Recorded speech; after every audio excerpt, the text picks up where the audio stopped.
So without further ado, I'd like to welcome my great friend and advocate and just leader in the space, Mr. Montel Williams. Let's give it up. Thank you. Josh, thank you. Give it up for Josh Crosney. Give it up for Josh, please. Well, good afternoon, Long Beach. How's everybody doing?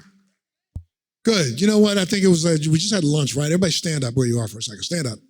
Come on, stand up. Everybody stand up. You guys in the back, get out of the back row. Move up. You know, make me walk all the way back there to you. Come on now. Move up, move up, move up, move up, move up, move up. Good. And though while we're waiting on them to move up, everybody who's standing now, isn't this kind of weird? This is the first time this many people have been in the same room in about, 3 years? So let's do something a little strange. I want everybody in the room, take your hands, put them right here. Can you see me? You can see me. Put your hands right here. Shake them around like this. Now turn to your left. Your other left, sir. Yeah, left. Now, as you notice, there's a big gap between some of you and the people in front of you. I want you to walk across that gap, take these hands and place them on the shoulders of the person in front of you. Go ahead, walk across the gap, walk across. Go ahead, walk across. You guys are the mask, you can walk across and touch them too. It's okay, walk across, you got your mask on. Walk across, get behind somebody. There you go, yes. Got your hands on their shoulders. Now, listening to the directions very, very carefully without hurting anyone, I'd like you to shake the shoulders of the person in front of you and wake them up a little bit. Come on now, you just ate. Stop. Turn around and face the right. Wait, I didn't tell you to put your hands on anybody. I told you to turn around and face the right. Take your hands down. Take your hands, put them here, shake them on the shoulders. Wake them up. Stop. Turn and face forward. Facing forward. Take your hands, place them on your own shoulders. Place them out in front of you. Shake them a little bit. Shake them down here. If you knew how silly you looked, you wouldn't do this. Go ahead. Okay, go back to your seat. And those in the back, thank you for moving up a little bit. Good. Now, isn't that a trip? I just walked in the room, told a whole room full of people to walk across the room, reach out and touch somebody. First off, none of y'all were scared of COVID. Number two, none of y'all were scared of the person because of the way they looked or what they might be. Yeah, we're living in a nation right now that is so divided, so mean and nasty, that in other settings, I'll bet you I couldn't get people to touch person, especially if the person in front of them happened to be a different color. So you need to give yourselves a big applause for at least recognizing the fact that we are all one people. Please, applaud yourself. And I really mean that. All one people who've come together for a really good reason. We've all come together here for this conference because, like I tell you, Josh has been blowing this thing up and making us all understand the relevance and importance, scientific data behind this miracle plant that we all love so much. Before I go into detail about that, first off, in this room, if you are a clinician, investigator, scientist working on cannabis, raise your hand. Matter of fact, don't raise your hand, stand up. And I want everybody seated to go ahead and give them a big round of applause.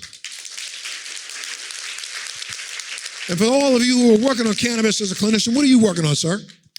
Cannabis distillate. Distillate. And you're working on it to improve the way we make it? The overall throughput. Okay, and what are you working on, buddy?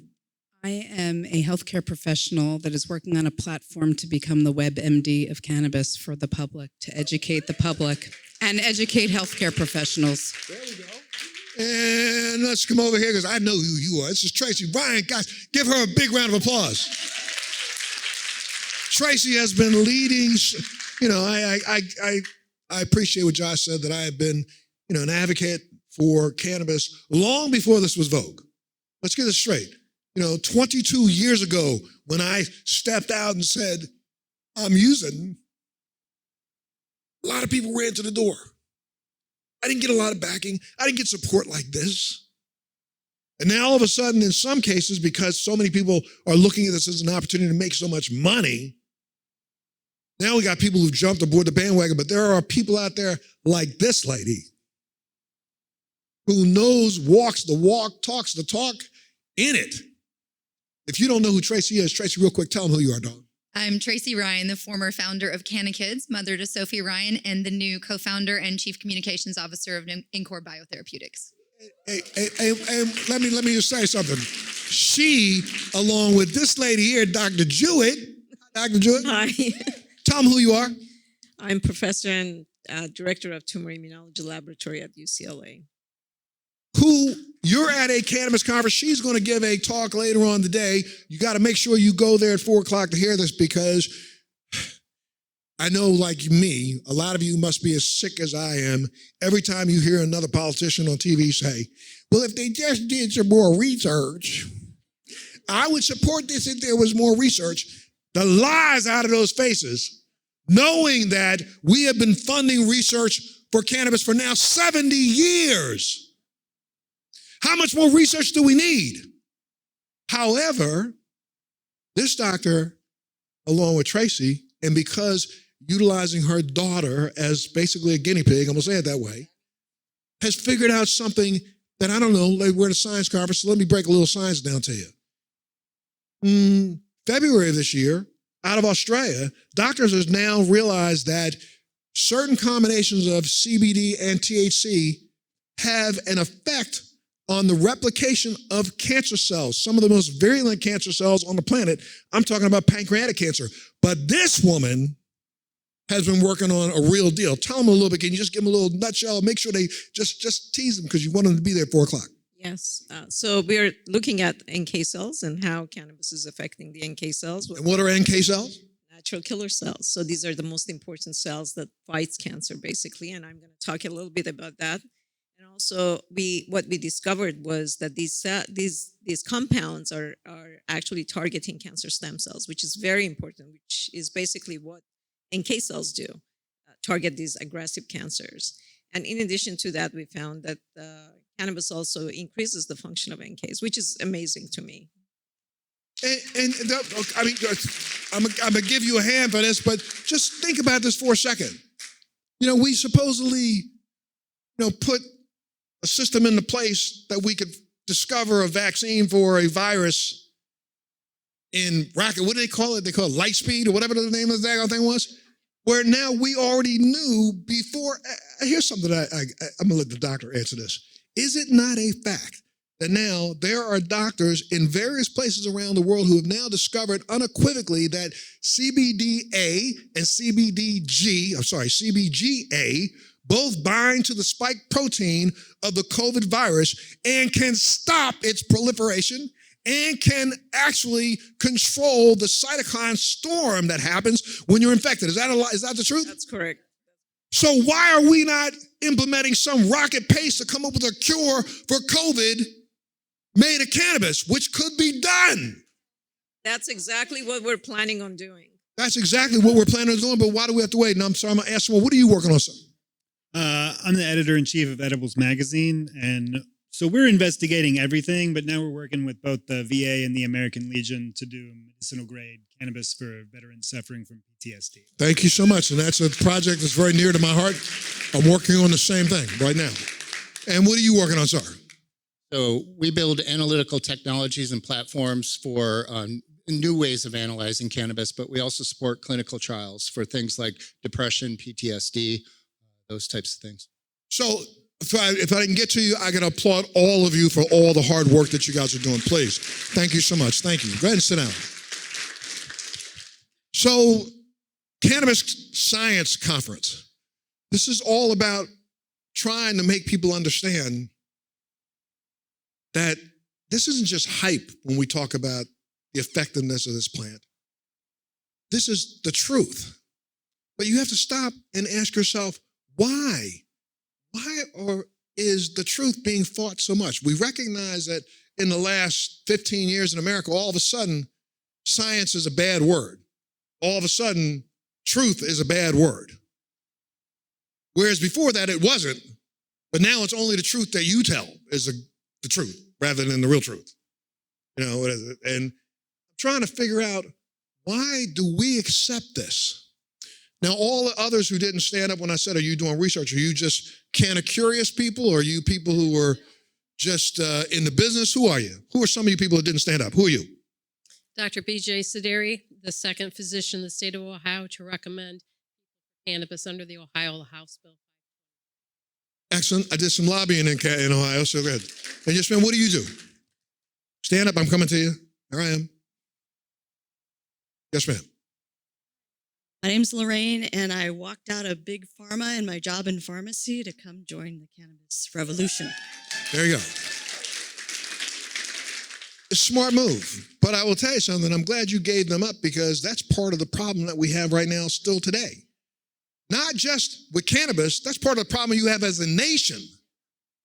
They are the ones who are controlling the strings of the puppets in Washington, D.C. that make sure that they want to maintain the ability to make money off your suffering. Yes, ma'am. My name is Pega Panahi. I'm a pharmacist and I left pharmaceutical and I established the very first cannabinoid compounding pharmacy, which is called Hempeutic. Here we go. So I'm in a room filled with people who you're the choir. So I really shouldn't be talking to you. So I'm just going to go. No, I shouldn't be talking to you because you all get it. But unfortunately, I don't believe you get it as much as you should be getting it. Before I go into some things that I'm going to say, I'm going to make sure I say this right at the top. I'm not here today to piss you off, make you mad. I'm here to make you angry today because this is the group that needs to be the angriest in America today. Those who know the truth, recognizing the truth will set us free. I need to make you angry enough that you do something about it.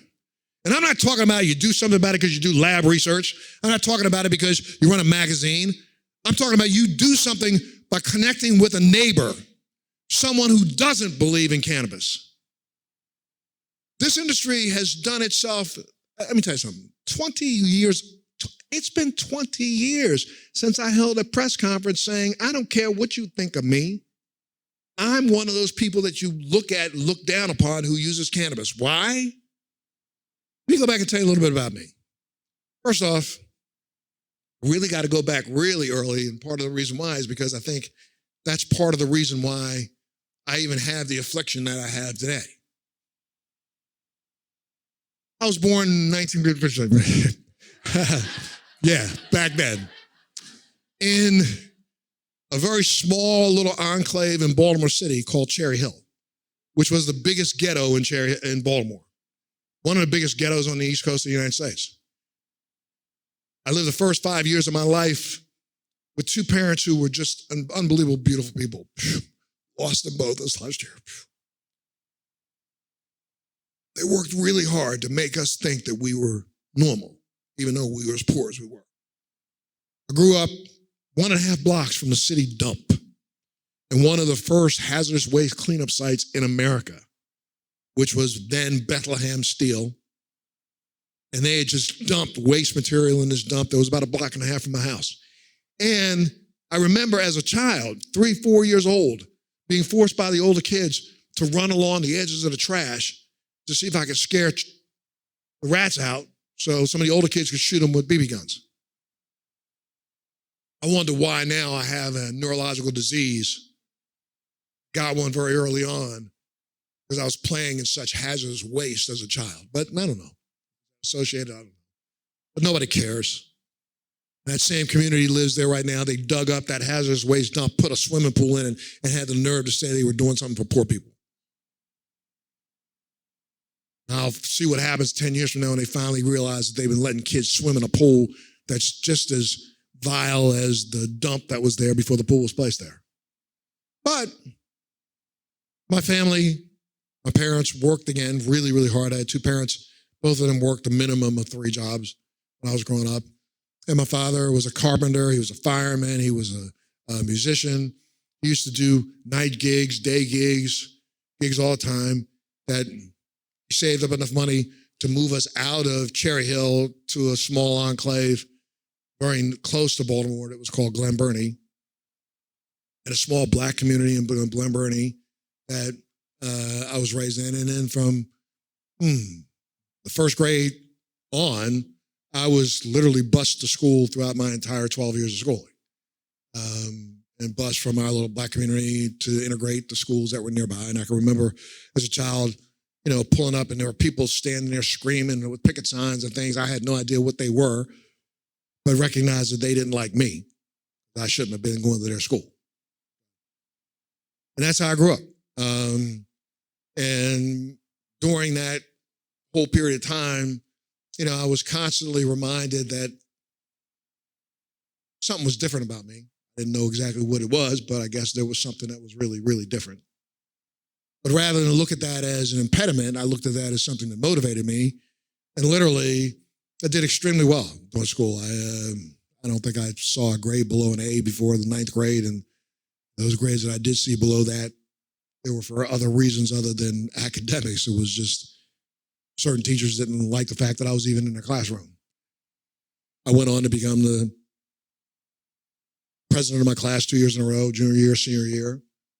I was a student on the Board of Education in Anne Arundel County, the first one assigned to the Board of Education. I ended up participating in politics at the student level. So I was the parliamentarian for the Maryland Association of Student Councils. I was on the Chesapeake Bay Association of Student Councils board. So I did a lot of work as an advocate kid, and I think that's what kind of like stuck this in me to be an advocate. Graduated, did very well, and instead of going straight to college, I enlisted in the Marine Corps. And the reason why I did so is because we were just coming out of the Vietnam War. Really, the Vietnam War was still in. I'm considered a Vietnam vet when I entered. I entered on a delayed program. So got right out of high school, went away to Paris Island to boot camp. Got very quickly promoted. I was meritoriously promoted out of boot camp, and then went to my first duty station. And rather than do the job I was supposed to do, they put me in a position as what's called a troop handler. And because of that, I got meritoriously promoted again and then again. Somebody finally came up to me and said, dude, I tell you, you're doing this a little quick. Have you ever thought about being an officer? And I was like, why would I want to do that? So we can get you to go to this place called the Naval Academy. And I said, I grew up 15 minutes from that place. I used to go down and try to roll them dudes in those white uniforms. But I ended up being accepted to the Naval Academy prep school, and I entered the prep school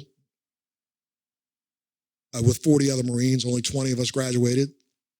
Out of those 20 that graduated, only 13 of us got appointments to the Naval Academy. Out of the 13 that got appointments to the Naval Academy, only 4 of us graduated. I'm one of those 4, so I had almost a 90% attrition rate. I went on to then serve as a special duty intelligence officer. And that was part of what was kind of crazy, because right before I graduated from the academy, I almost went blind completely in my left eye.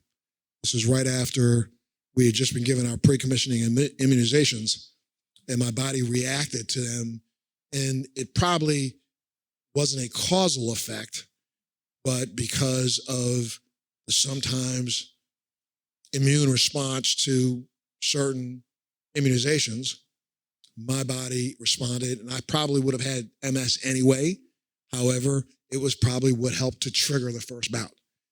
Back then, we're talking 1980, most science, there had only been maybe 2 publicly known African Americans who had been diagnosed with MS before me.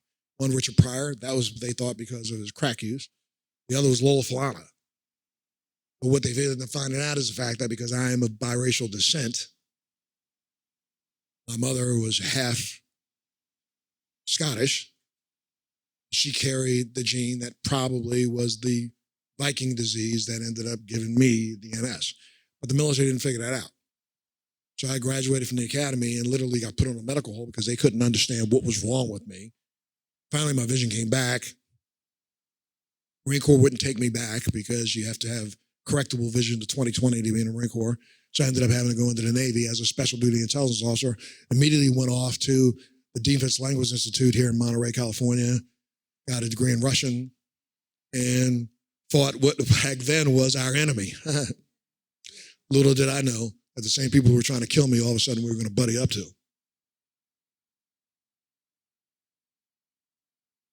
That entire time I was in the military, I was not able to use cannabis. I had always recognized the pleasure I had gotten out of cannabis before I went in the military, but I put it aside because we got tested. So you couldn't, I was tested literally because of my particular specialty. I was tested probably once every 2 or 3 months. So it was kind of crazy the amount of times I hold some of the highest clearances that the U.S. government has, and still even today, after having been out for 30 years, I still can't talk about some of the things I did while on active duty. The security screens preclude me from doing so. I'd probably go to jail if I did. I stayed away from cannabis. It wasn't until getting out, I transitioned out and went through a program where I literally spoke across this country to almost 1.5 million young people in high schools all across America from 1988 to 1991. Spoken in about 1,500 different high schools, colleges, universities, speaking to kids in America about staying away from drugs, not dropping out and not drugging out, and not getting pregnant. That's really what launched the Montel Williams Show. Because in all the cities that I traveled around to, I had camera crews coming out. They were amazed that I could walk into an auditorium. And that back then, and if you think back in time, they allowed no one to go in schools back then. I was one of the only people in this entire country who was allowed to go into a high school and literally go into a gymnasium, bring in the entire 11th and 12th grade and kick all the teachers out and have an hour conversation. They let me do this. That's part of the reason why when my show started, most adults in the country didn't know who I was, but half the kids in the country knew who I was. And that's who kept me on the air. But I was speaking around the country about all the negative effects of drugs, including cannabis. Didn't have the slightest clue that our country had, at that time, even while they were testing and throwing people in jail and doing the things that they were doing, was spending as much money, and I know a lot of you know this, but if you don't know this, that we have been funding cannabis research in this country for about 70 years. Let's make sure that through the University of Mississippi. And why? First, Daddy Bush had started a program where they opened the door to allow patients with varied modalities an opportunity to access federal cannabis that was grown at the University of Mississippi, some of the worst weed in the world. But they allowed individuals to have access to that. It was a congressionally mandated program. At the same time, we have a program saying that cannabis does nothing for anybody. So we researched it. Even to today, the federal government dispenses cannabis to now, I think it's only 4 living, surviving members of that first program. They get a canister every 15th of the month, grown at the University of Mississippi, shipped out in the U.S. mail. These guys have the right, they all have carry cards that allow them to take cannabis onto airplanes. Yet, we still have prohibition. We right now have 38 states in the District of Columbia that have some form of medical cannabis. We have 18 states that have some form of adult use cannabis. Yet, the states that don't have any form of cannabis use are still locking up as many people today as they did 5 years ago. You do recognize that this year, 2022, close to 500,000 people will be incarcerated for simple possession.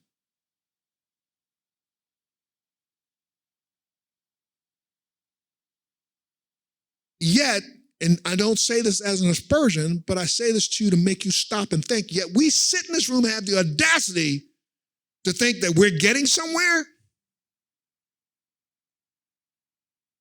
I really think that it's time. It's way past due that this industry stops one thing that we do the worst, and it's the best thing that we do. We try to stab each other in the back as often as we can. We try to figure out how we can get over on the other dispensary as often as we can.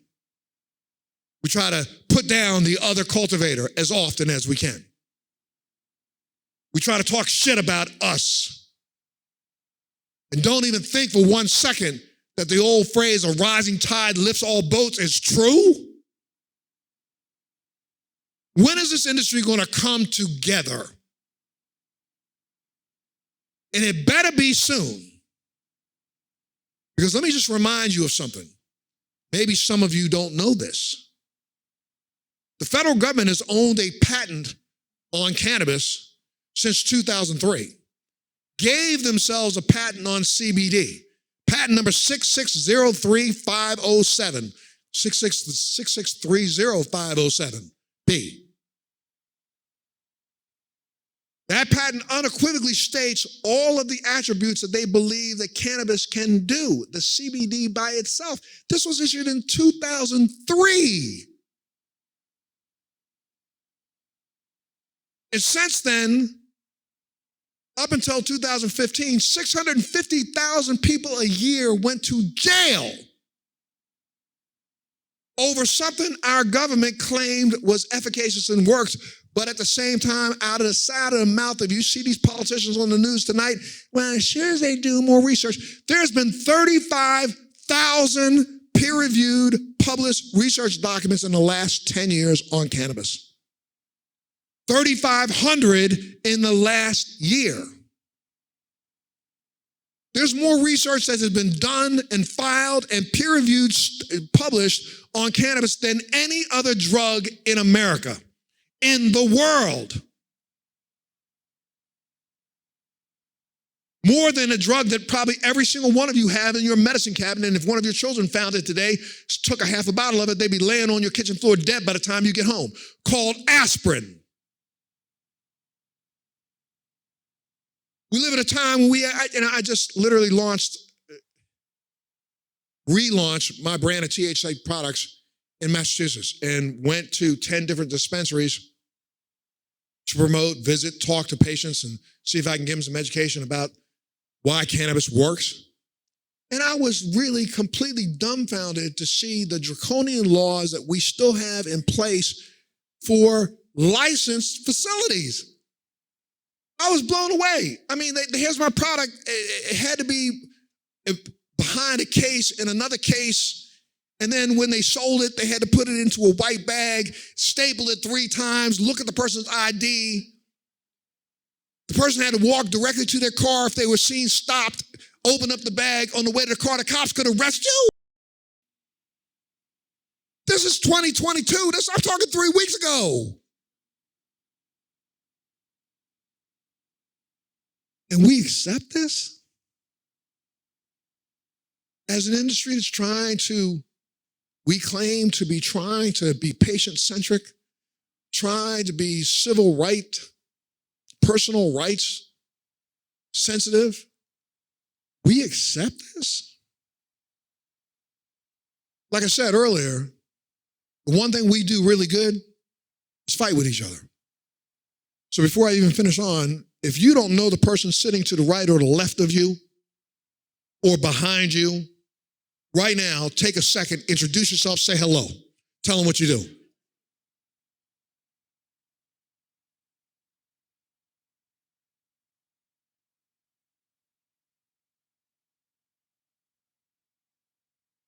If you have a card in your pocket, give it out.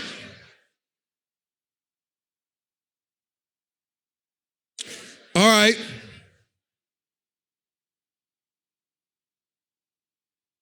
Okay.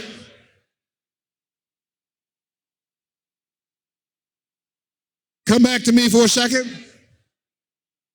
Everybody raise your right hand. Everybody raise your right hand. Everybody raise your right hand. Everybody, even at the raise your right, yes, thank you. Having raised your right hand, I want you to repeat after me. I say your name. Do solemnly swear or affirm that I will reach out to someone in the next 24 hours that I met at this conference and share thoughts on how we make the cannabis world better. All right, put your hand down. Now, what I got? About 300, maybe 400 people in this room. So 300 people in this room. So now we have 300 advocates that were already advocates, but now you're emboldened because you had to take an oath to do something. We've got to, folks. Do you understand that 2021,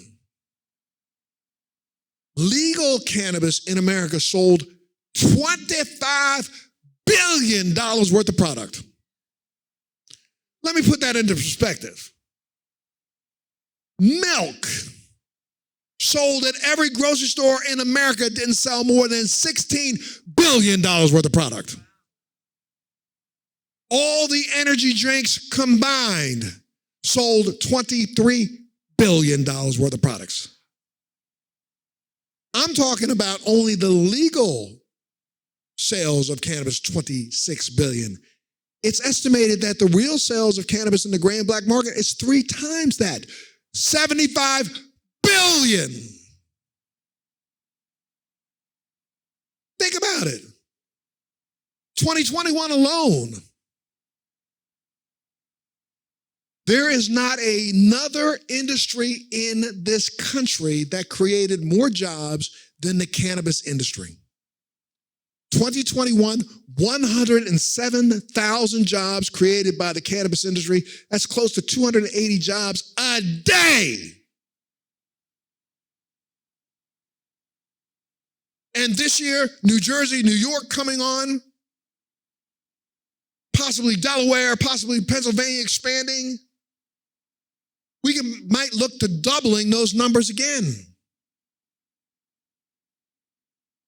Yeah, I'm going to tell you a very funny story. I was on the air with the Montel Williams show for 17 years. Thank you. Interviewed 35,000 people seated on the stage right beside me. Did 3,300 shows. I know for a fact the Montel Williams show generated for CBS Viacom close to $800 million over 17 years.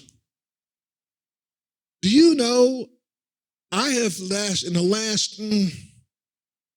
I've been doing it for now 5 years, but in the last 6 months, have spoken to no less than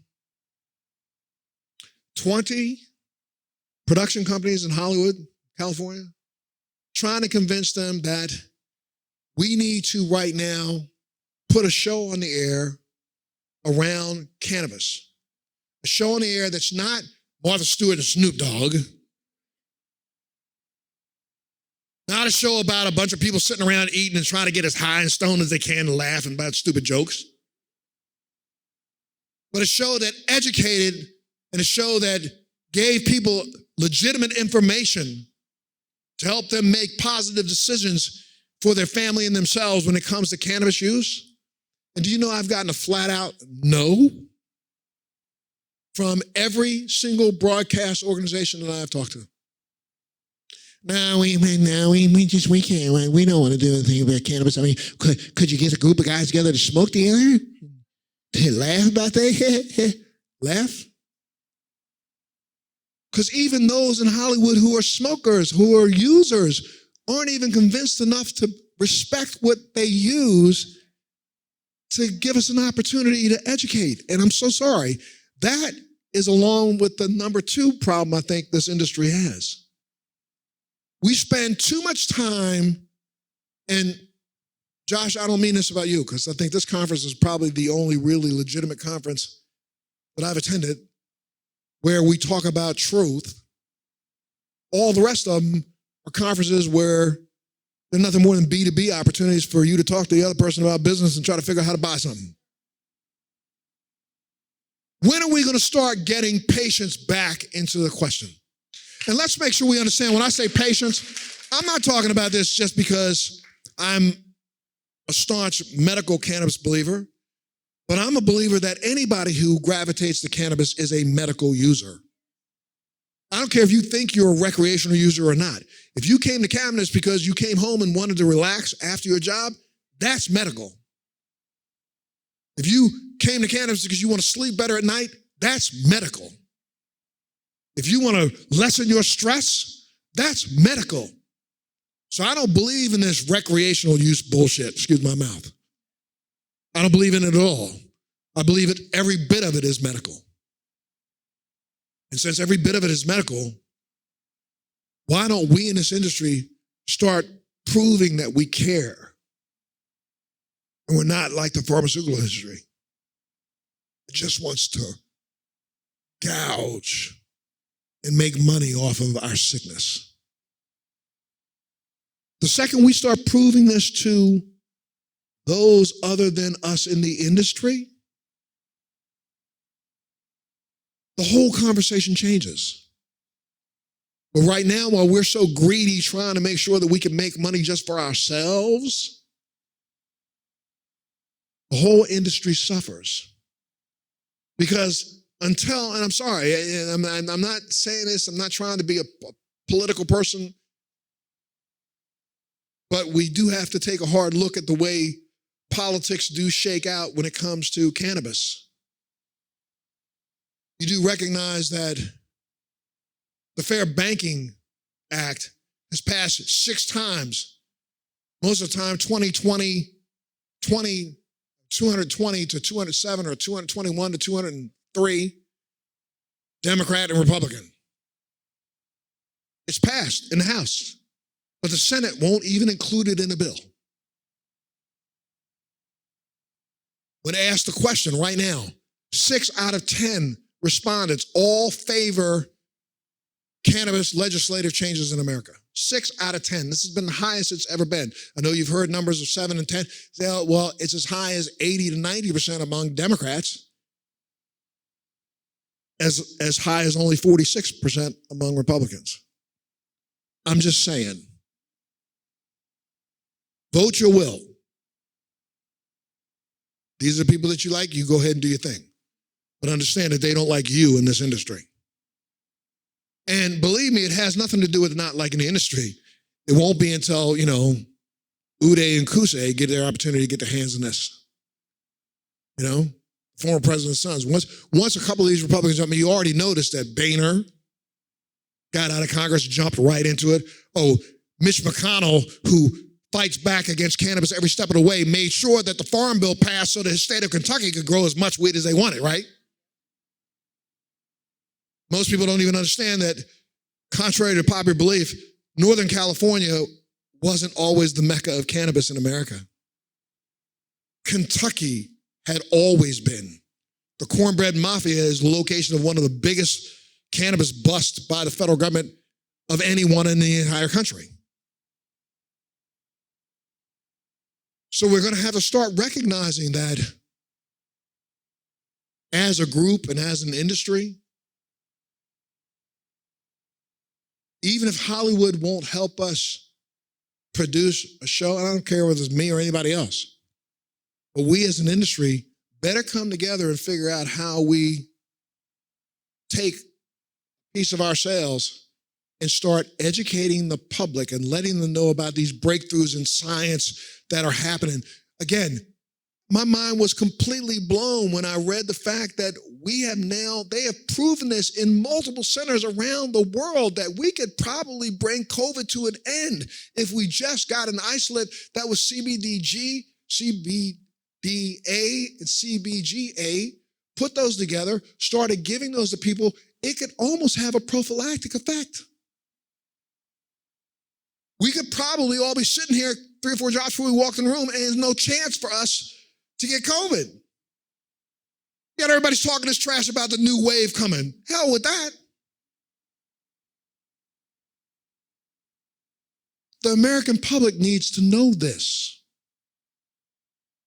The American consumer needs to know that there's doctors who have discovered ways for us to maybe even end the scourge of certain types of cancer, or at least give people a better outcome. It's a good thing for all of you to know it. You're part of the business. But it doesn't do us any good if you go home and keep it to yourself.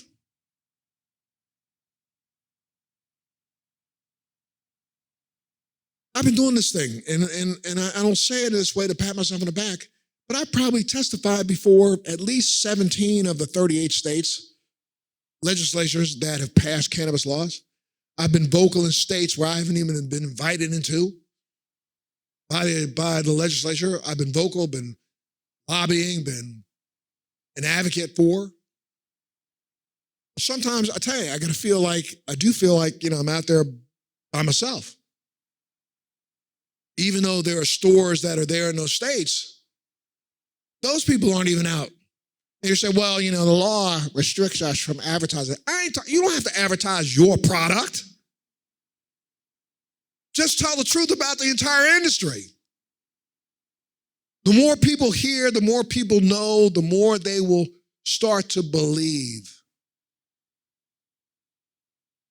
I don't believe that we are the nation of people who don't believe in science. I believe that we're just now divided because of the voices that we've listened to in the last couple of years. Do I believe that we can come back to the other side? I'm praying for it. I get disheartened when I find out that just less than 3 weeks ago, a busload of lacrosse playing females from the University of Delaware get stopped in Georgia by a cop who then rakes their bus and their baggages under the cold, steps on the bus and says, I know I'm going to find marijuana in here. And I should say that was a busload of black girls. Just 3 weeks ago. That was in Georgia. And the cop got on the bus and said, we don't have no recreational weed here. And I know y'all got some. College lacrosse players. You got a vice president who's sitting in office, who's the attorney general of this state, who made sure that there were as many people incarcerated after her, during her tenure as attorney general, than had been incarcerated before her. And had the nerve to go on a radio station and laugh and say, I've used in the past. Stop. You got a president who still believes, even contrary to information that has just come out this year. Do you know that there's been a study done that tried to prove that cannabis use, they just tried to do a study to prove that cannabis use made college students between the ages of 21 and 25 less assertive, less aggressive. And what did the study prove? That college students who consumed marijuana worked on harder and tougher projects than those who didn't.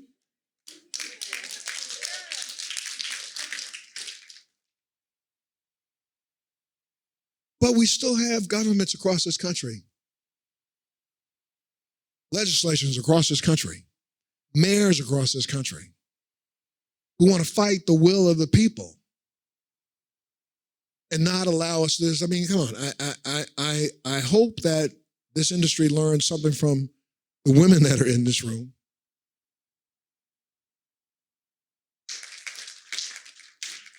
Because you're going to see a battle over the next couple of years between them and our government trying to tell you what to do with your body. Let's get Congress to pass a bill that says no vasectomies. Let's get Congress to pass a bill that says no Viagra. See how fast that bill passes. It ain't happening. But just as vehemently as women are going to battle for their personal right to be able to do what they want with their body, so should all of us be battling with Congress to say we have the right to utilize any medication, any plant that God gave us. If you don't like it, tough. But again, that's why I made you take the oath. Can't just shake your head, look at me with those eyes and say, I agree with you. I hate talking to the choir. Now, y'all look at me like, yeah, you ain't kidding about that. You're like, God, no, but I do. But I want you to leave here mad enough to say, I got to do something. I'm going to keep up the fight.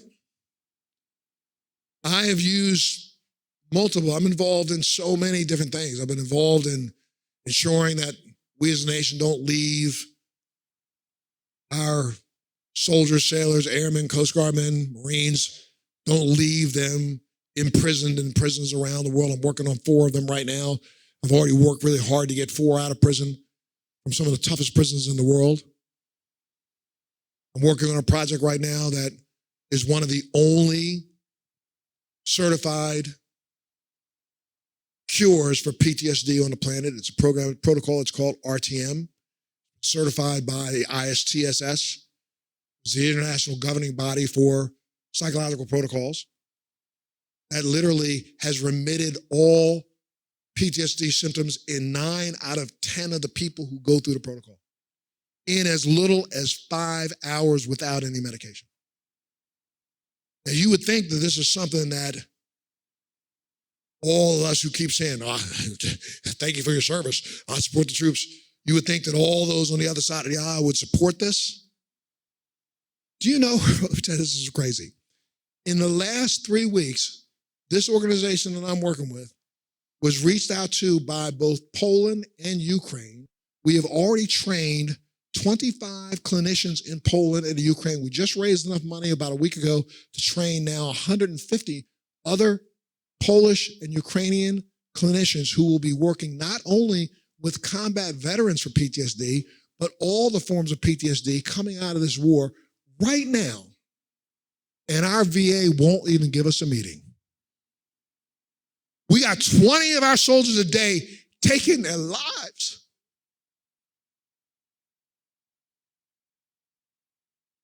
I had a conversation 2 weeks ago with the Secretary of the Navy. He's now called me back 2 times. Working supposedly with his Surgeon General, who's going to give us an answer in the next couple of weeks as to whether or not we can implement this.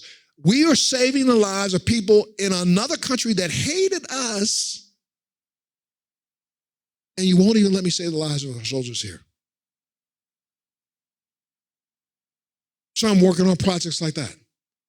I'm working on advanced research in mesenchymal exosomes. A little confused.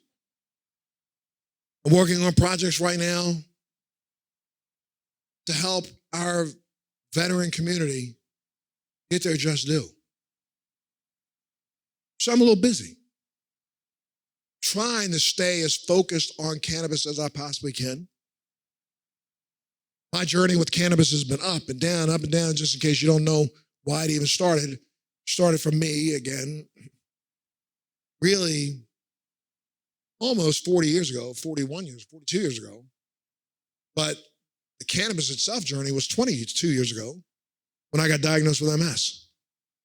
After I had a doctor and a couple of doctors literally prescribed for me any level of opioid that I wanted, and almost got myself addicted to the point that my kidneys almost shut down. And I had this one doctor who was smart enough to say, I'm done with you. I'm not writing any more prescription for you for any opioids. I heard about this stuff called cannabis. If you check it out, you might find some relief. Checked it out. And 3 days after using it and trying to use it medicinally, I got relief where nothing else had relieved some of my symptoms. I walk around in constant neuropathic pain. However, I'm able to keep it in check, put it where it's supposed to be for me.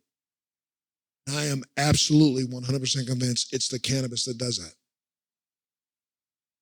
So I will keep fighting for others like me. Give them a chance. I got to beg you to do the same. Listen, $75 billion last year, man. There's enough money in this industry for us, all of us. That shouldn't be your concern. What your concern should be is, a living is made from what you get. A life is made by what you give. Start remembering it's time for this industry to give. And really give. You're going to be able to learn so much here in the next couple of days. Please enjoy all of the speakers, all the information. Try to go up online or wherever you do all your communications and share some of the truth with as many as you can. Because it is true. Truth shall set us free. the more and more of us who know the truth about cannabis, the more who will back us at the polls to get the decisions made the way we need them to be. Thank you all for listening. Have a great conference.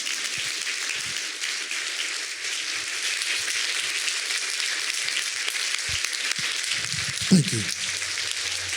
Thanks for joining me on Let's Be Blunt with Montel. Please make sure you're subscribed and hit the bell to be notified when new episodes post each week. We'd love to hear your feedback also, so please send us your comments.